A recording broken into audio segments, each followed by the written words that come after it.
جيت عن طريق الصليب الاحمر. وصلت مصر. وصلت مصر. تمام. يوم 17/11. تمام. بعد اذنك بقى ايه طلباتك بقى؟ ما انا بقول لحضرتك حصل لي ان عملوا لي عمليتين، ده هقول لك المهازل اللي حصلت لي. بس عشان بس دخلت عملت عمليتين استئصال المفصلين دول. مستشفى ومستشفى ايه؟ مستشفى المعادي. ماشي. مستشفى المعادي. ماشي.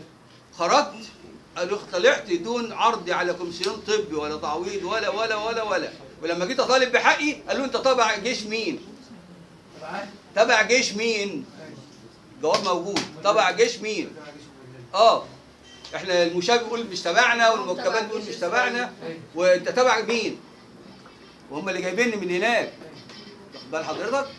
رحت جبت جواب من الصليب الاحمر وبرضه قدمته ووريته للاستاذ وحيد ولا انا عايز حق.